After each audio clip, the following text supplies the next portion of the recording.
Dios quiere que usted tenga en el día de hoy una fe de quilates. Más de 4 décadas dedicadas a la evangelización del mundo. Yo le estoy diciendo estas palabras para que usted fundamente su fe en realidades, en estas realidades eternas. Su contribución a la literatura cristiana hace evidente su compromiso con el Señor de hacer discípulos y formar ministros. La oferta del Señor a nuestras vidas es que nuestra fe crezca, que nuestra fe sea fortalecida. Escuchemos al doctor Díaz Pavón en Para que el mundo crea. Reciba la paz del Señor con mi saludo. Gloria a Dios. Me da alegría estar con ustedes una vez más en Para que el mundo crea. Reciban la bendición del Señor de forma sobreabundante. Hoy vamos a escuchar la segunda parte de un sermón que comenzamos a escuchar en el día de ayer. En el programa de ayer tuvimos llamadas, tuvimos respuesta, tuvimos muchos comentarios hermosos, muchos comentarios lindos. Yo creo que la segunda parte de este sermón igualmente nos va a bendecir mucho. Hemos llamado este mensaje en 2 partes: propósito de corazón. La palabra, el propósito de Dios, la causa del Señor, tiene que ser defendida por cada creyente, tiene que ser defendida por nosotros. Ahora, mire bien, defendida no solamente ante la gente, sino defendida en nuestros corazones. Hay momentos en que nuestro propio corazón nos acusa. Hay momentos en que nuestro propio corazón nos dice que estamos mal, nos dice que eso no es lo mejor, no es lo más simpático. El corazón del hombre es engañoso y a veces nos quiere llamar a la comodidad. Y donde hay sufrimiento, donde hay problemas, donde hay dificultades, nuestro corazón no quiere entrar y nuestro corazón no quiere participar porque gusta de lo cómodo, gusta de lo fácil. En el día de hoy, a mí me parece que esta palabra será confrontadora. Esta palabra nos va a hacer considerar que Dios no solo está presente en los tiempos buenos, pero también en los tiempos malos, y que nosotros tenemos que estar presentes con Él, no solo en los tiempos buenos, sino también en los malos. Así es que Él con nosotros y nosotros con Él. La causa de Cristo tiene que encontrar en usted y en mí respaldo, apoyo, endoso. Esto es importante. Si usted tiene una petición o alguna necesidad, podrá usted comunicarse utilizando el número que siempre damos, 305-228-9697. Su llamada es importante. Vamos en este momento al sermón. Debemos estar dispuestos a defender nuestro propósito de servir a Dios. Dije defenderlo. Mire lo que dice el otro versículo: guardaos de los perros. ¿A quién llamó el apóstol perro? Gracias al cielo que no lo escribí yo. No, porque si lo hubiese escrito yo, alguien estaría protestando, pero lo escribió el apóstol y está en la Biblia. Así que voy protegidito en esto. Vamos allá. Guardaos de los perros. Algunas traducciones utilizaron guardaos de los inicuos o de los infieles o guardaos de los que no guardan la ley. Pero textualmente dice perros en el original. Guardaos de los perros infieles, de los perros, como usted quiera ponerlo, pero dice perros. No fui yo. Otra vez, yo voy a insistir en esto mucho más. El versículo sigue diciendo, guardaos de los malos obreros. ¿De quién estaba hablando? El apóstol estaba hablando de obreros en la iglesia, gente en la iglesia que predicaba para ganar dinero. y los llama malos obreros. Gente que en lugar de predicar por amor a bendecir, predicaba haciendo del evangelio un negocio. Y usted, eso lo sé yo lo he visto. Sí, yo sé, todos lo hemos visto. Esas cosas a mí me molestan, al Señor también le molestan, a todos nos molestan, pero esas cosas existen. Existían en aquellos años, en tiempo del apóstol Pablo. No se han retirado. La plaza sigue ocupada. Ellos siguen haciendo lo mismo. Llaman malos obreros aquellos que distorsionan la palabra de Dios. Que la Biblia dice una cosa, pero como ese temita no está de moda, entonces lo cambian un poco y lo adornan un poco. Malos obreros, guardaos de los perros, guardaos de los malos obreros, dice, y guardaos de los mutiladores del cuerpo. Y con esa expresión, guardaos de los mutiladores del cuerpo, nos define quiénes son los malos obreros y nos define también quiénes son los perros. Esto va a doler, porque luego el apóstol nos va a dar detalles acerca de esos mutiladores del cuerpo. Y nos va a explicar que esos mutiladores del cuerpo hacen cierta marca en el cuerpo para aparentar religiosidad, para tratar de impresionar a la gente. Pero algo que es peor, exigía que la gente hicieran esas marcas en los cuerpos.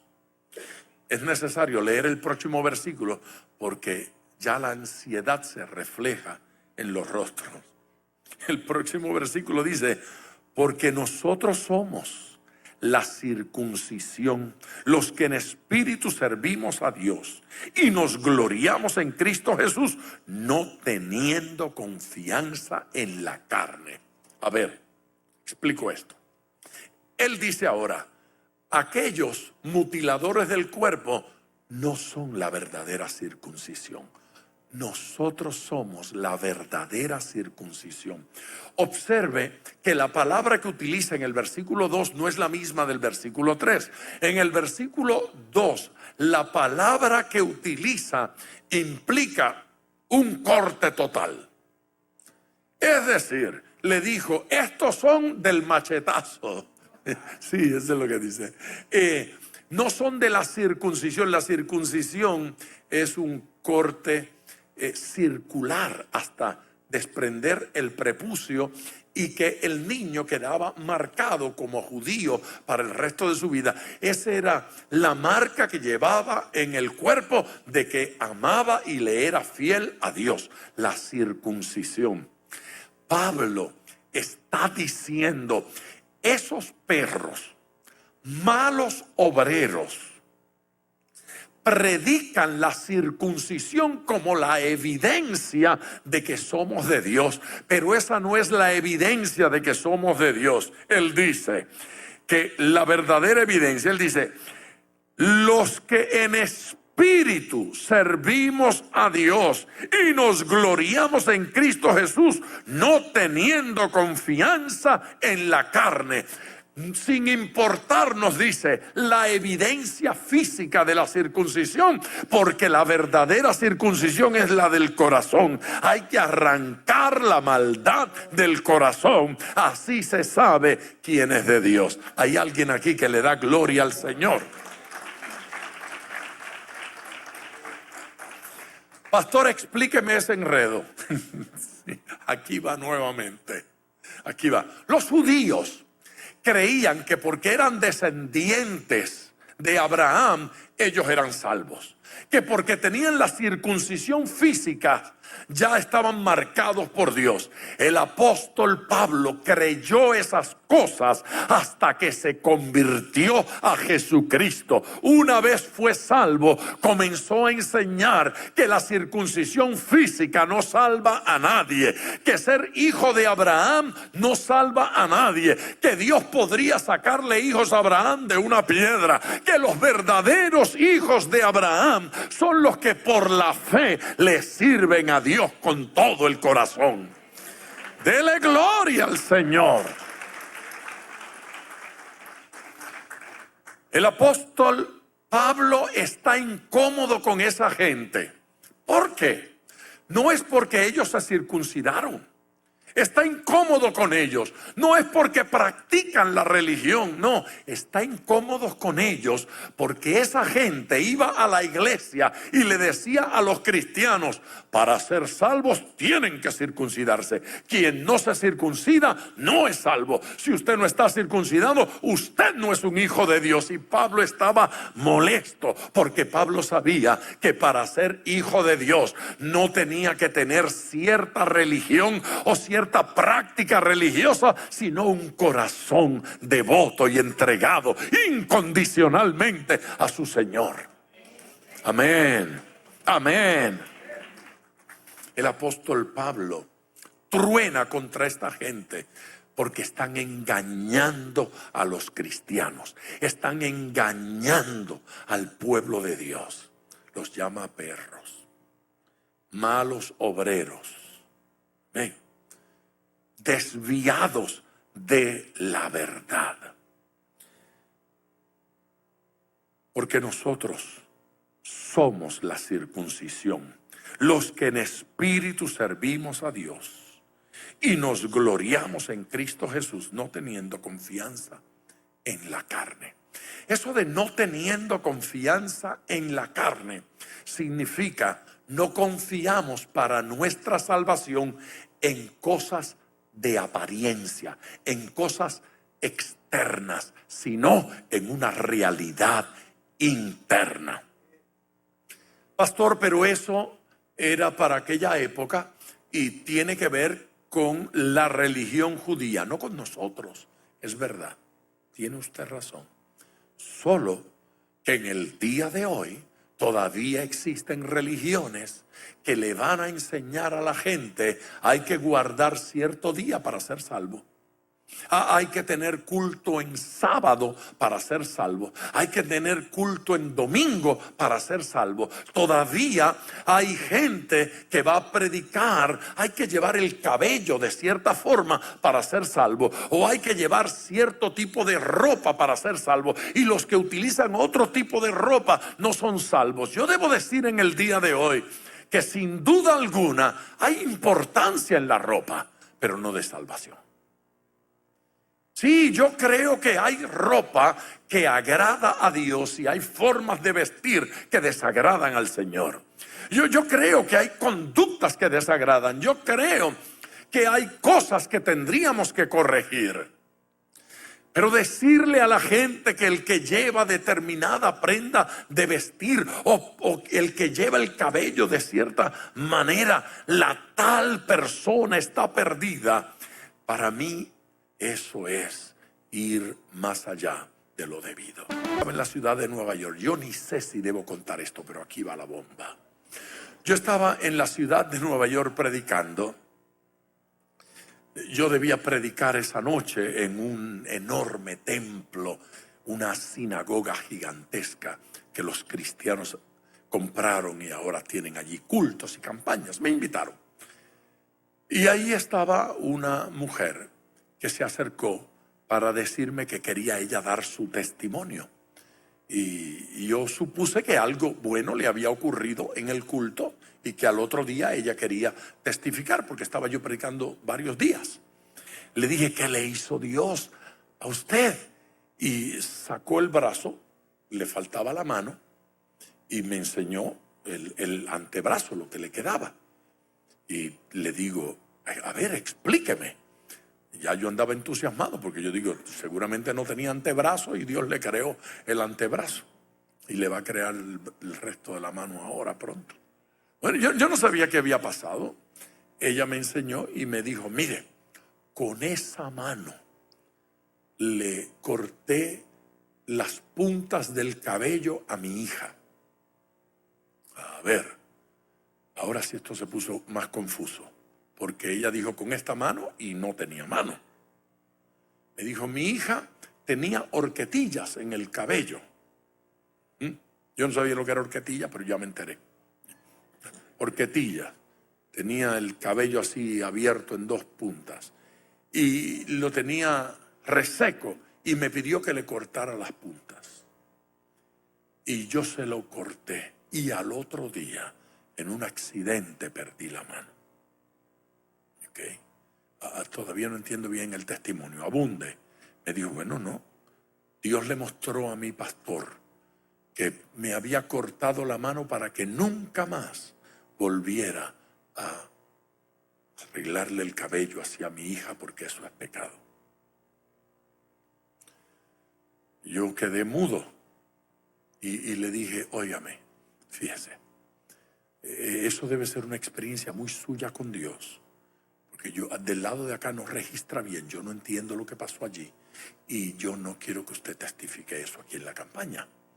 Y esa mujer se indignó porque ella pensaba que el testimonio era maravilloso. Mire,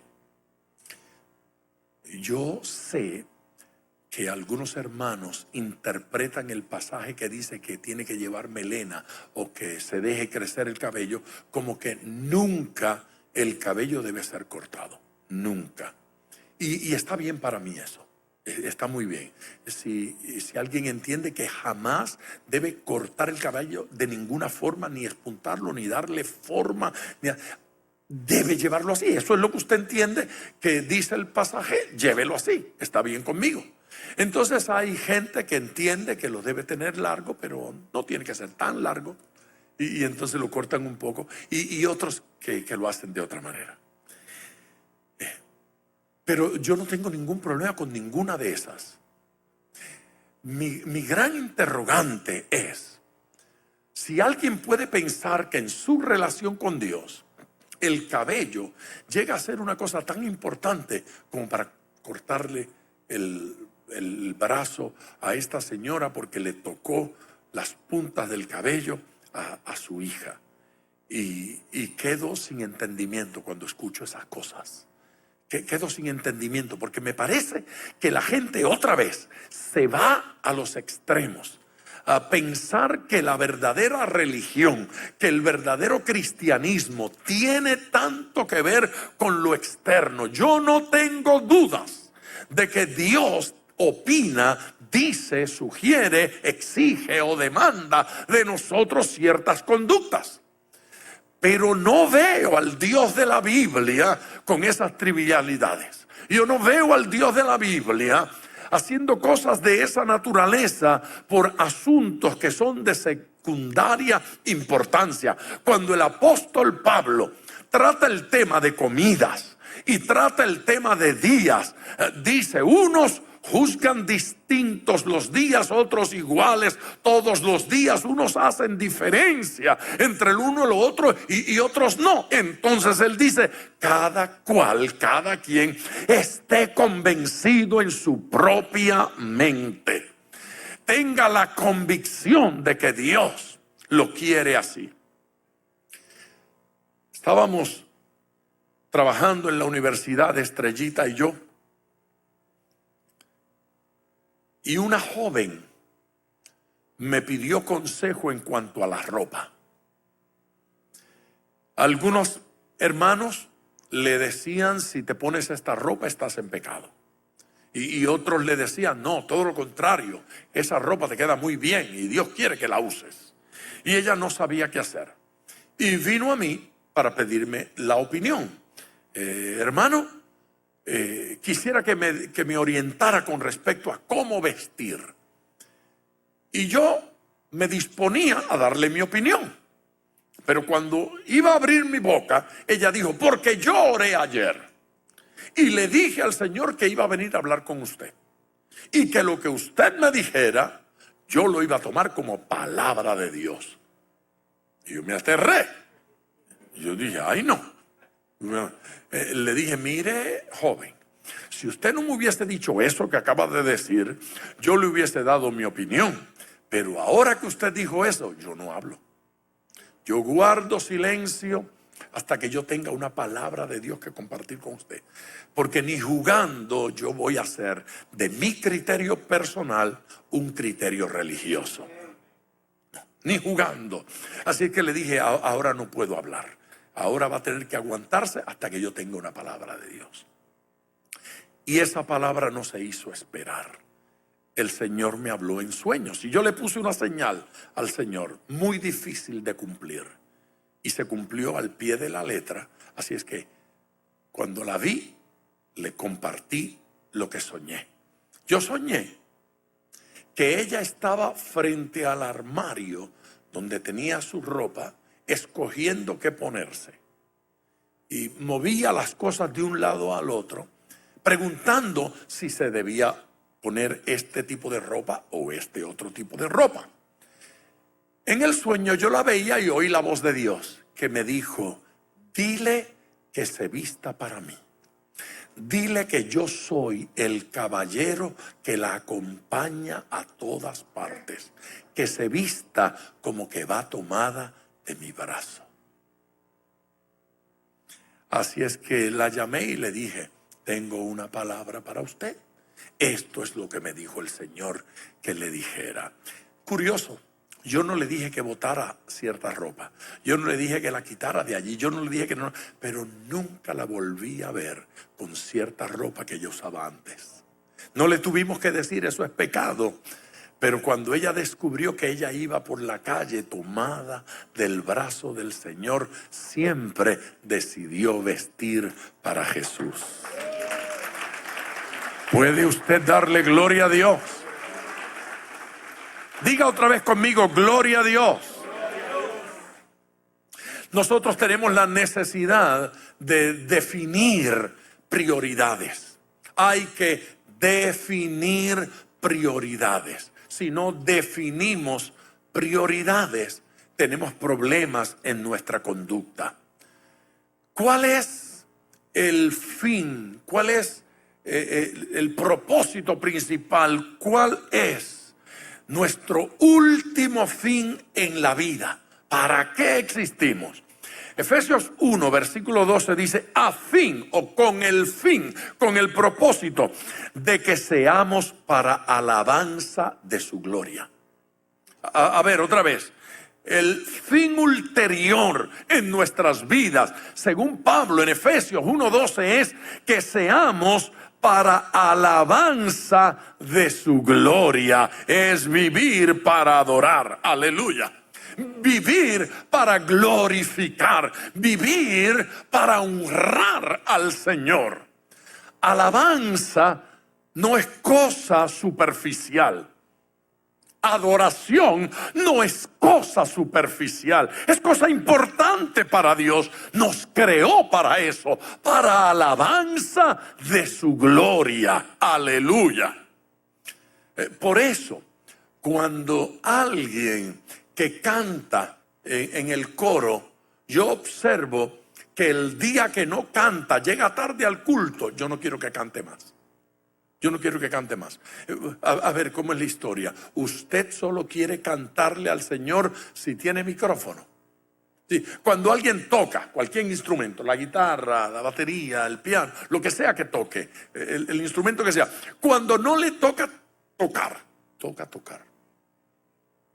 Cuando no le corresponde, cuando no tiene la responsabilidad de tocar la tumbadora, entonces llega tarde porque la devoción no es tan importante. Lo que me interesa es el sermón y es de la mitad en adelante, porque la introducción es aburrida.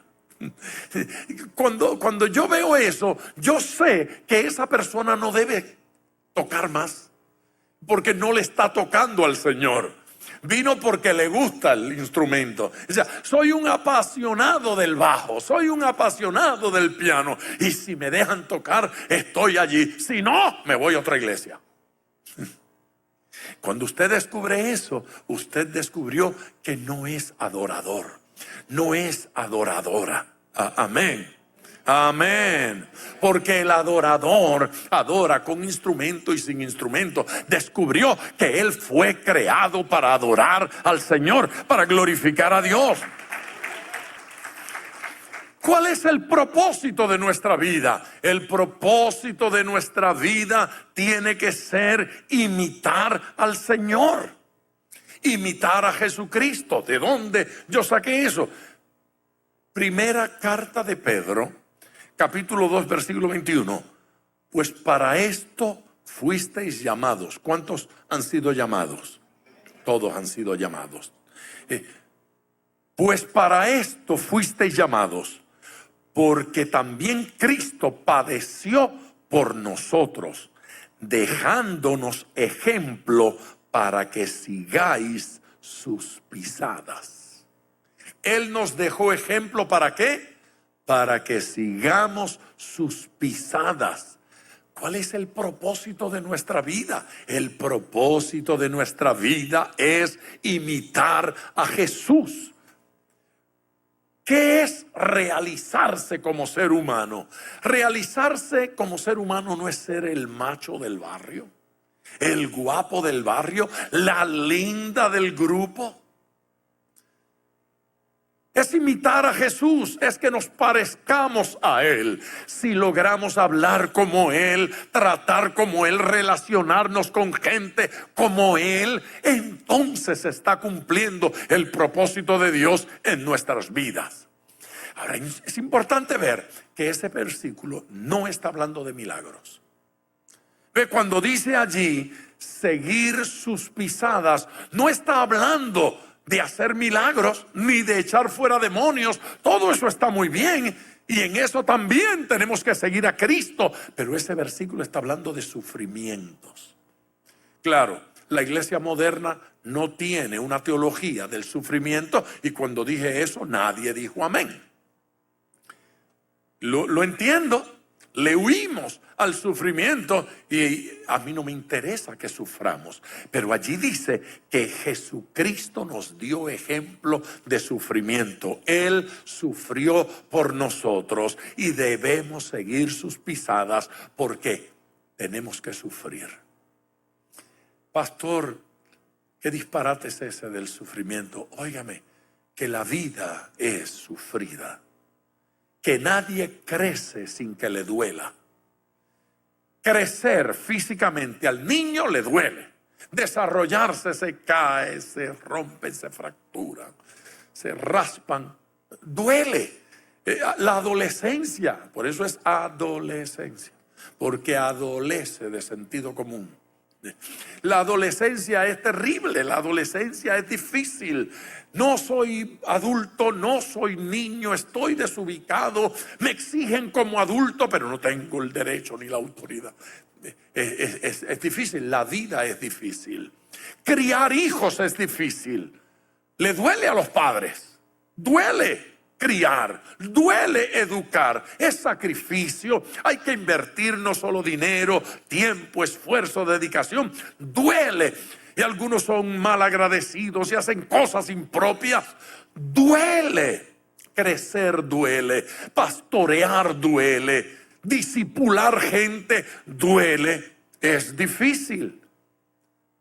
Crecer, madurar, desarrollarnos, a alguien le duele. A Cristo le dolió en la cruz del Calvario. Cristo sufrió para que nosotros fuésemos salvos. Y ahora nos toca a nosotros sufrir un poquito para que otros reciban el beneficio. Amén, iglesia. Para que otros reciban los beneficios de nuestro esfuerzo y de nuestra dedicación. Pues, dice este versículo de Pedro, pues para esto fuisteis llamados, porque también Cristo padeció por nosotros, dejándonos ejemplo para que sigáis sus pisadas. Nuestro estándar, ¿cuál va a ser nuestro estándar? ¿Cuál va a ser la norma? ¿Quién determina la norma en nuestra vida? Les leo, segunda carta a Timoteo. Capítulo 3, versículo 16. Toda la escritura es inspirada por Dios. Toda. Amén. Toda la escritura es inspirada por Dios. Pablo dijo, de Génesis, Apocalipsis, toda la escritura es inspirada por Dios. Y útil, diga útil. Si es útil, la Biblia es útil. Y útil para enseñar, para redarguir, para corregir, para instruir en justicia. La Biblia es inspirada por Dios y es útil, amén. ¿Para qué es útil la Biblia? Es útil para redarguir, es útil para enseñar, es útil para corregir, es útil para instruir, en justicia.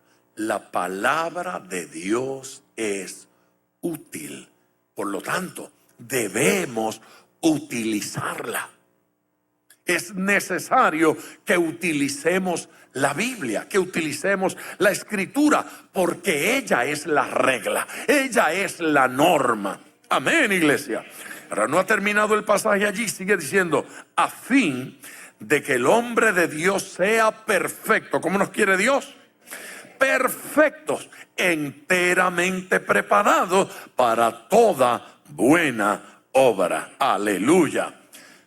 Si usted no educa a sus hijos en la palabra de Dios y con la palabra de Dios, sus hijos no están bien preparados, aunque usted le pague la mejor universidad, aunque los envíe al mejor colegio. No basta con enviarlos al colegio, es necesario enseñarle la palabra de Dios. La responsabilidad de enseñarle a sus hijos la palabra de Dios no es de los maestros, no es del sistema escolar, no es del pastor, es de papá y mamá. Yo tengo la responsabilidad de educar a mis hijos.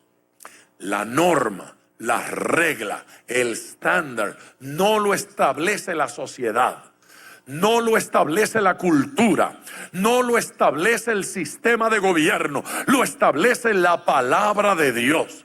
Fíjese que aquí no dice la Constitución es inspirada por Dios.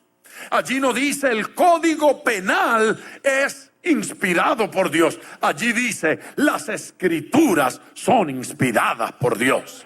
La Biblia es inspirada por Dios. Yo no voy a respetar un libro que lo escribieron un poco de viejo que yo no conozco. Pero si usted no conoce el poco de viejo que escribió la Constitución, tampoco. Y tampoco conoce los que desarrollaron el Código Penal. Cuando menos estos eran hombres santos que tenían una buena relación con Dios. Y uno puede ver la diferencia entre una vida moldeada por las Escrituras y una vida moldeada por el mundo. Usted tiene que decidir en algún momento cómo quiere lucir, como Cristo o como los hombres, como los pecadores. Usted tiene que decidir cómo su vida es más provechosa, con Cristo o sin Cristo. No se trata de religión, se trata de Cristo en nuestras vidas.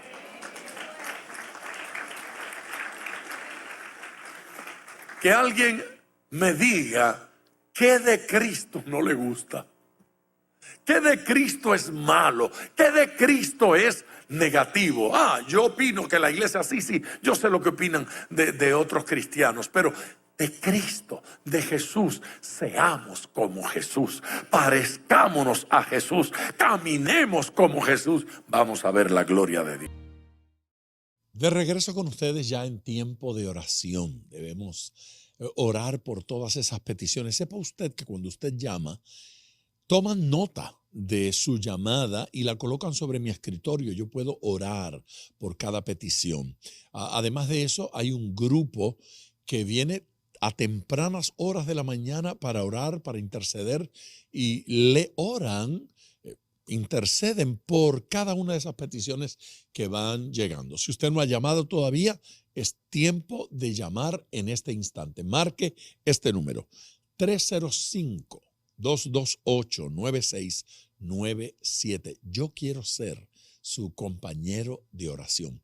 305-228-9697. Padre eterno, yo me uno en oración con estos, mis hermanos y hermanas de la radio y del internet. Gracias por la fidelidad de ellos y gracias porque nos han confiado sus peticiones. Ellos han creído que habríamos de orar y que tú nos escucharías y que tú responderías. Ahora mismo, Señor, que tu poder y tu gracia se manifiesten a favor de este pueblo.